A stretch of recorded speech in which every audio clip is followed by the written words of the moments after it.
Very good evening to all. नमस्कार दोस्तों, मैं डॉक्टर प्रीतम सिंह गुर्जर स्वागत करता हूं आपका डिजिटल एनसे क्लासेज पर। आज मैं आप लोगों के सामने एक बहुत ही महत्वपूर्ण सूचना लेकर उपस्थित हुआ हूं और यह सूचना है आपके सीयूटी एग्जाम के बारे में।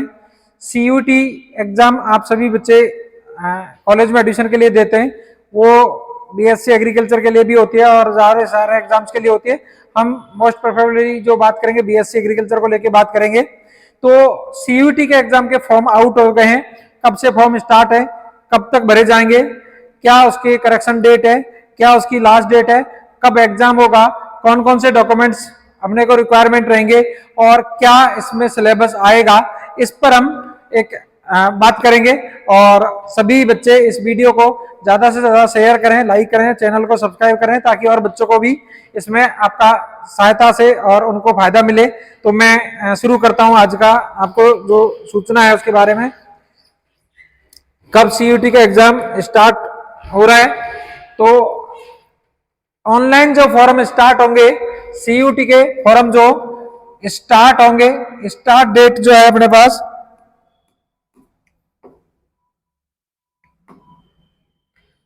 फॉर्म स्टार्ट जो डेट है वो आपके सामने है।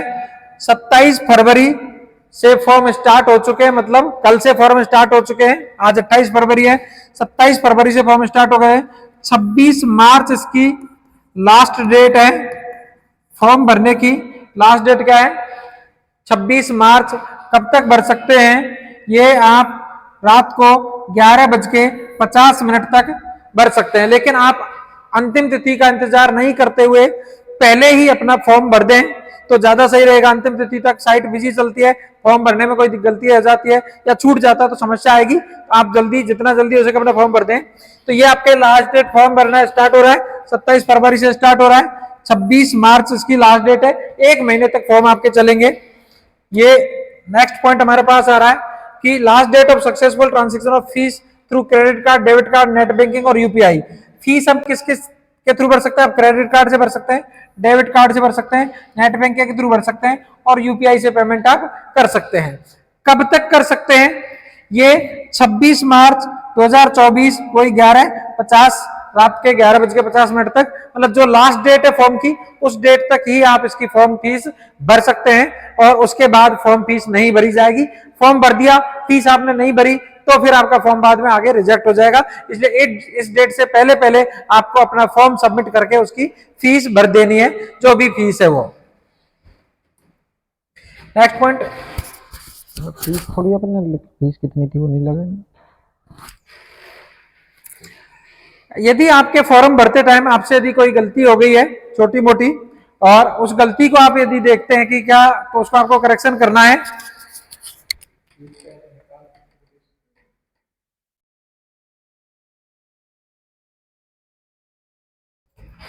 यदि कोई आपके फॉर्म में गलती रह जाती है और गलती को अपने को करेक्शन करना है तो कब हम इसका करेक्शन कर सकते हैं? ठीक है, तो करेक्शन के लिए अपन बात कर रहे हैं 28 मार्च से करेक्शन स्टार्ट हो जाएंगे और 29 मार्च तक रहेंगे। तो 2 दिन आपका करेक्शन का मिल रहा है आपको। यदि फॉर्म में कोई गलती रह गई है और उसको अपने को सुधार करना है तो वो उस गलती को सुधार कर सकते हैं 28 मार्च से और 29 मार्च, 2 दिन आपके फॉर्म सुधार का संभावना है, उसमें आप कर सकते हैं कि ये फॉर्म सुधार कर सकते हैं 28 और 29 मार्च को। अगला जो आपके पास आता है कि आपको जो आप, क्योंकि फॉर्म भरते टाइम आपको एग्जाम सिटीज भी आपको भरनी पड़ेगी कि कौन कौन सी एग्जाम सिटीज हैं, ठीक है, वो आपको भरनी पड़ेगी। लेकिन फॉर्म में आपने एग्जाम सिटी तो भर दी है, आपको पता कब चलेगा कि हमें कौन सा सेंटर, कौन सा एग्जाम सेंटर मिला है, मतलब वो शहर का नाम पता चलेगा, एग्जाम सेंटर का नाम पता नहीं चलेगा। ठीक है, तो आपको जो एग्जाम सेंटर का पता चलेगा वो 30 अप्रैल को, 30 अप्रैल या उसके बाद में आप आपका एग्जाम सेंटर पता कर सकते हैं, 30 अप्रैल या उसके बाद में। ठीक है, कब पता कर सकते हैं? 30 अप्रैल या उसके बाद में आप एग्जाम सेंटर पता कर सकते हैं कि कौन सा आपको एग्जाम सेंटर मिला है। इसके बाद अगले पॉइंट पर बात करते हैं कि आपके एडमिट कार्ड कब आ जाएंगे। तो आपके एडमिट कार्ड डाउनलोड स्टार्ट हो जाएंगे कहां से? एनटीए की वेबसाइट से। ठीक है, एनटीए सीयूईटी डॉट उस पे जो वेबसाइट है उस पर आपके स्टार्ट हो जाएंगे। तो एनटीए की वेबसाइट पे आपके फॉर्म एडमिट कार्ड मिलना स्टार्ट हो जाएंगे और ये पर्टिकुलर डेट को इन्होंने नहीं बताई है कि किस डेट से होंगे, लेकिन ये 2nd वीक ऑफ मई से आपको मिलने लग जाएंगे। सेकंड वीक ऑफ मई का मतलब क्या हो जाएगा, पहला सप्ताह नहीं मिलेगा और दूसरे सप्ताह से मतलब 8 तारीख के बाद 8 से 10 तारीख के आसपास आपके फॉर्म भरना मतलब आपके एडमिट कार्ड डाउनलोड होना स्टार्ट हो जाएंगे मई के सेकंड वीक से। नेक्स्ट आपके पास जो आ रहा है डेट ऑफ एग्जामिनेशन, किस डेट को एग्जाम होगा उस पर अपन बात कर रहे हैं। तो डेट ऑफ एग्जामिनेशन जो होगी ये 15 मई से लेके 31 मई तक, क्योंकि सीयूईटी के बहुत सारे यहाँ पर एग्जाम्स रहते हैं, बीए का, बीएससी का, बीकॉम का, बीएससी एग्रीकल्चर का, बीटेक का, बहुत सारे एग्जाम चलते हैं। ठीक है, तो सारे एग्जाम्स का स्टार्ट चलता है, तो डेट 15 मई से स्टार्ट होगी, 31 मई तक होगी। कौन से कैटेगरी का एग्जाम डेट कब होगा वो आगे बाद में आपको बता दिया जाएगा, लेकिन 15 मई से स्टार्ट होके 31 मई तक आपके ये एग्जाम डेट इसकी रहेगी। अब एग्रीकल्चर वालों को पर्टिकुलर कब होगा वो अलग से आपको बता दिया जाएगा, जैसे डेट अनाउंस होगी उसके हिसाब से। फिर अपन बात करते हैं कि display of recorded response and answer की। आपने पेपर दे दिया, पेपर देने के बाद आंसर की किस तारीख को आ जाएगी, आंसर की ये अलग से ये अनाउंस करेंगे उनकी वेबसाइट पे। अभी आंसर की का कोई भी इन्होंने नहीं बताया कि किस डेट से आंसर की आएगी, तो इनकी वेबसाइट पर अलग से आंसर की अनाउंस करेंगे, तो देखते रहेंगे अपन वेबसाइट पर्टिकुलर, अपन बताते जाएंगे कब आएगी जो। ठीक है, declaration of result on NTA website, result किस डेट को आ जाएगा, रिजल्ट जो आएगा उसकी अपन बात कर रहे हैं। तो रिजल्ट जो आएगा इनका 30 जून को ये रिजल्ट डिक्लेयर कर देंगे सभी एग्जाम्स का। कब रिजल्ट डिक्लेयर कर देंगे आपका, 30 जून का आपका रिजल्ट डिक्लेयर हो जाएगा यहाँ पे। ठीक है,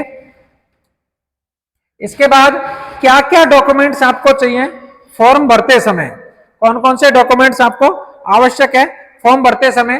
तो आपको आपका फोटोग्राफ चाहिए, आपके सिग्नेचर चाहिए, कोई भी एक आईडी प्रूफ चाहिए जिसमें आधार कार्ड, ड्राइविंग लाइसेंस कुछ भी हो सकता है, कैटेगरी कास्ट सर्टिफिकेट आपका, एसटी, एससी, ओबीसी, ईडब्ल्यूएस, कोई यदि फिजिकल हैंडीकैप्ड है तो फिजिकल हैंडीकैप्ड का, तो ये जो सर्टिफिकेट आपको चाहिए, category certificate, caste certificate.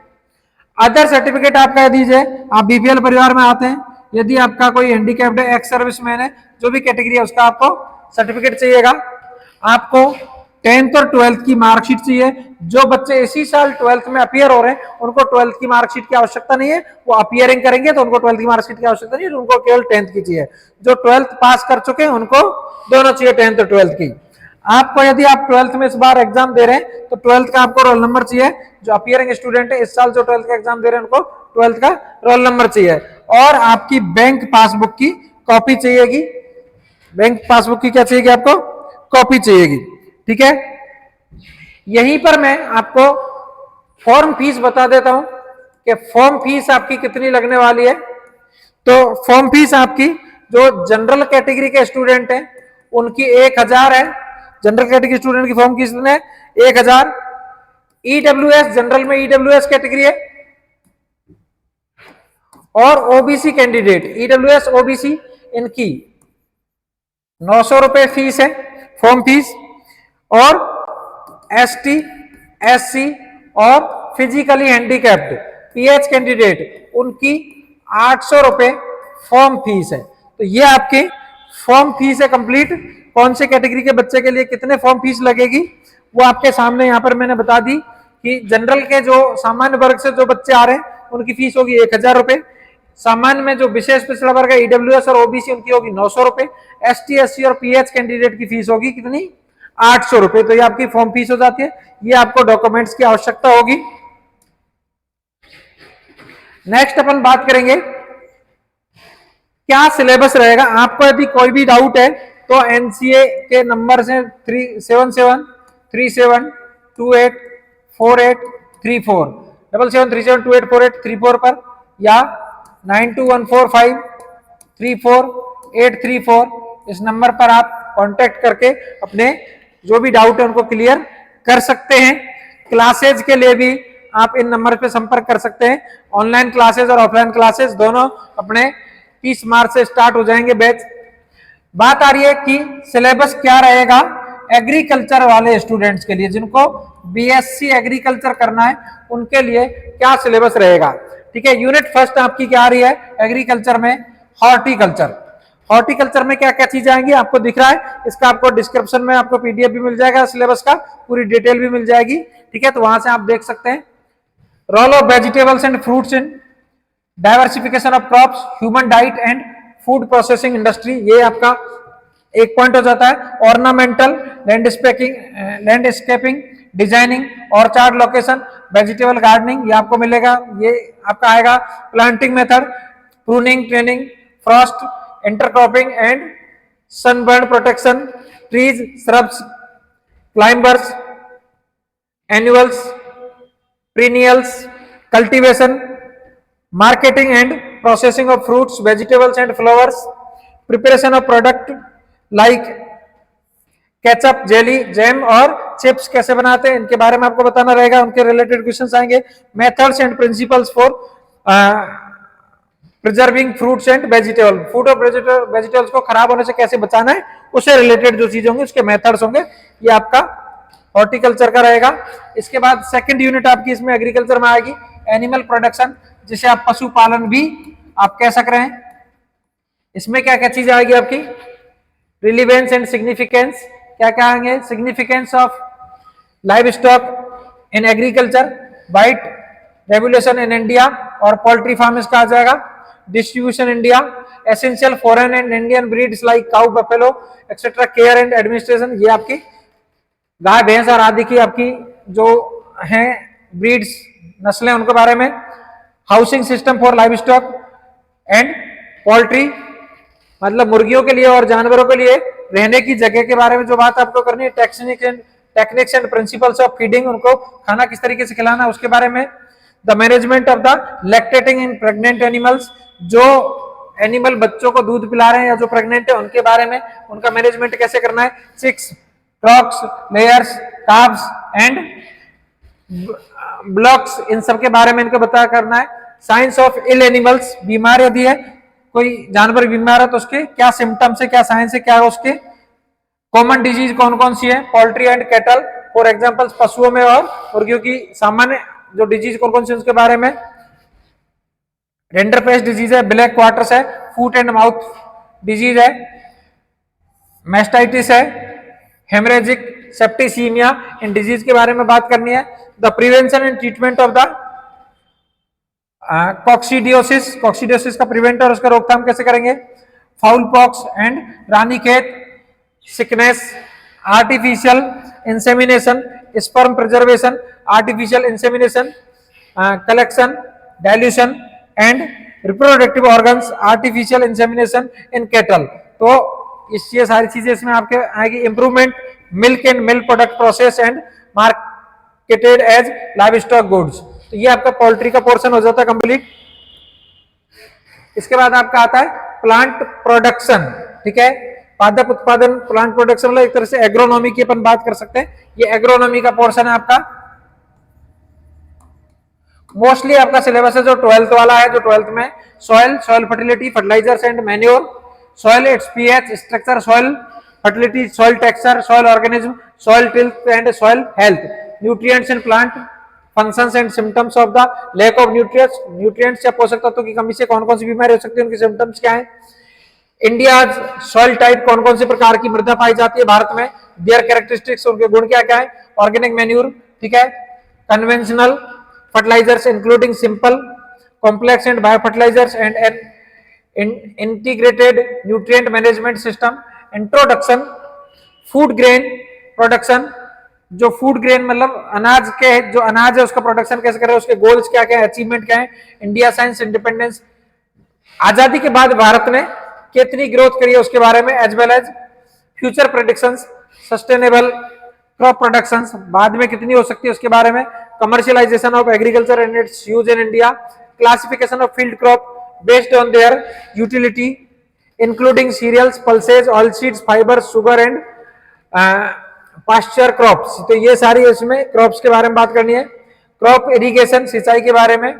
Intercultural and the weed control, खरपतवार का नियंत्रण कैसे करना है। सीड ट्रीटमेंट, बीजोपचार कैसे करना है। सीड बेड, बीज सही कैसे तैयार करनी है।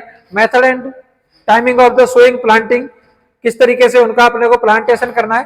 Fertilisers application and timing of irrigation, threshing, harvesting, किस तरीके से उनको निकालना है, काटना है, integrated pest management, storage, processing and marketing of the significant field crops including the rice. कौन कौन सी आपको क्रॉप्स की बात करनी है, rice, wheat, maize, sorghum, pearl millet और other common pests and diseases caused by the bacteria, fungi, virus and nematodes, common paste disease caused by the aphid. तो कौन कौन सी डिजीज के बारे में आपको बैक्टीरिया, वायरस और सबसे होने वाली डिजीज की बात करनी है जो क्रॉप्स में होती है।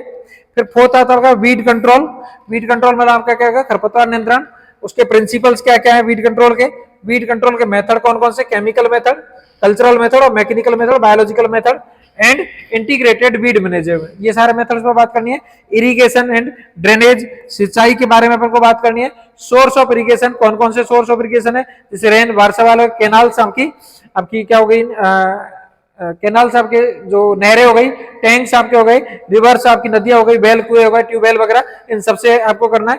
वाटर नीड्स और प्लांट पादपों को कितने पानी की आवश्यकता है, इरिगेशन और ड्रेनेज आपके टेक्निक्स, इरिगेशन शेड्यूल, कब कब आपको सिंचाई करनी है, और water side management, water side management, ये सारा आपका एग्रीकल्चर के तीनों पोर्शन आपके हो जाते हैं, एनिमल हस्बेंड्री, हॉर्टिकल्चर और एग्रोनॉमी। फिर आपके पास आता है बायोलॉजी। बायोलॉजी में दो पोर्शन आते हैं, जूलॉजी और बॉटनी, जंतु विज्ञान और वनस्पति विज्ञान। तो जूलॉजी में आपका कौन कौन से हैं, ओरिजिन ऑफ लाइफ, जीवन की उत्पत्ति कैसे हुई, ऑर्गेनिक एवोल्यूशन, मानव का जो इसका जो विकास किस तरीके से हुआ जीवन का, मैकेनिज्म ऑफ ऑर्गेनिक एवोल्यूशन, किस तरीके से ऑर्गेनिक कार्बनिक जो विकास हुआ उस तरीके से, ह्यूमन जेनेटिक्स एंड यूजेनेटिक्स। तो जेनेटिक्स जो आपको इसको मेंडल वेंडल के जो सारे रूल्स वगैरह आते हैं जेनेटिक्स में आएगा। अप्लाइड बायोलॉजी, मैमेलियन एनाटॉमी, तो मतलब आपके एनाटॉमी ऑफ ह्यूमन, यहाँ पे से रैबिट का जैसे बात कर रखा है, खरगोश का, मतलब ह्यूमन का और खरगोश से तुलना करके एनिमल फिजियोलॉजी, मतलब ये आपके एनिमल फिजियोलॉजी में क्या आ गया, जंतुओं के जो सिस्टम है, जनन तंत्र, उत्सर्जन तंत्र, जनन तंत्र, आपके श्वसन तंत्र, जो सारे तंत्र है उसमें आ जाते हैं। कंप्रीहेंशन बिटवीन पेरिप्लेनेटा एंड ब्लाटा, इनके बारे में कंपैरिजन करना है। बॉटनी में क्या क्या, प्लांट सेल, कोशिका आ गया, प्रोटोप्लाज्म, जीव द्रव्य आ गया, इकोलॉजी आ गया, आपका इकोसिस्टम आ गया, जेनेटिक्स वापस यहाँ पे वही कॉमन सी चीज हो जाएगी, सीड एंड एंजियोस्पर्म प्लांट्स आ जाएंगे, फ्रूट आ गए, सेल डिफरेंशिएशन और plant tissues, anatomy of root, stem और लीफ, इंपॉर्टेंट फाइलम कौन कौन से हैं, सॉइल, मृदा और फोटोसिंथेसिस, ये आपके किस में आ जाएंगे, बॉटनी के पॉइंट्स हो जाएंगे, पार्ट्स हो जाएंगे। ठीक है, बात केमिस्ट्री की आ जाती है, और केमिस्ट्री में आपके क्या क्या आएगा, केमिस्ट्री में आपके टोटल 20 चैप्टर हैं, 20 चैप्टर में से कुछ ऑर्गेनिक है, कुछ फिजिकल केमिस्ट्री है, कुछ इनऑर्गेनिक, तीनों पर हम बात कर रहे हैं। परमाणु संरचना, एटॉमिक स्ट्रक्चर, केमिकल बॉन्डिंग, रासायनिक बंध, रेडॉक्स रिएक्शन, रेडॉक्स अभिक्रिया, chemical equilibrium and chemical kinetics, तो रासायनिक साम्य और रासायनिक बलगत की, अम्ल क्षार, एसिड बेस, इलेक्ट्रोकेमिस्ट्री, विद्युत रसायन, कैटालाइसिस, मतलब एक तरह से कैटालाइसिस अपन क्या बोलेंगे, उत्प्रेरक की जो द्वारा हो रही है उसके द्वारा, कॉलॉइड्स, कॉलॉइड आ गया आपका, कॉलिगेटिव प्रॉपर्टीज ऑफ सॉल्यूशन, विलियन आ गया, पीरियोडिक टेबल, आवर्त सारणी आ गई, preparation and properties, preparation and properties पूरा नहीं है ये, किसकी प्रिपरेशन प्रॉपर्टीज, थर्मोकेमिस्ट्री, ठीक है, थर्मोकेमिस्ट्री आपकी, उष्मा रसायन आ गई, उष्मा गतिकी आ गई, जनरल ऑर्गेनिक केमिस्ट्री जिसको अपन जीओसी के नाम से पढ़ते हैं, जनरल ऑर्गेनिक केमिस्ट्री इसमें है, इनका नोमेनक्लेचर आईयूपीएसी वगैरह, और जो मैकेनिज्म है वो इसमें आ जाती है, रिएक्शन इंटरमीडिएट्स, मतलब reaction mechanism, type of reactions आ जाएगी, आइसोमेरिज्म, समावयवता ये इसमें आ जाती है, पॉलीमर्स आपके बहुलक इसमें आ जाएंगे, कार्बोहाइड्रेट्स, कार्बोहाइड्रेट आपके आ जाएंगे, प्रिपरेशन एंड प्रॉपर्टीज, वापस इसका भी कंप्लीट नहीं लिया, सॉलिड स्टेट, ठोस अवस्था, और पेट्रोलियम, ठीक है, पेट्रोलियम से रिलेटेड चीजें इसमें आपके, ये आपका किसका हो जाएगा, केमिस्ट्री का सिलेबस हो जाएगा। तो ये कंप्लीट इंफॉर्मेशन है आपके जो सीयूटी से रिलेटेड है। और कोई भी आप लोगों को दिक्कत रहती है तो आप दिए गए नंबर्स पर कॉल कर सकते हैं। और वीडियो को अंत तक देखने के लिए बहुत बहुत धन्यवाद। Thank you. शुभ रात्रि। ज्यादा से ज्यादा शेयर करें। Thank you.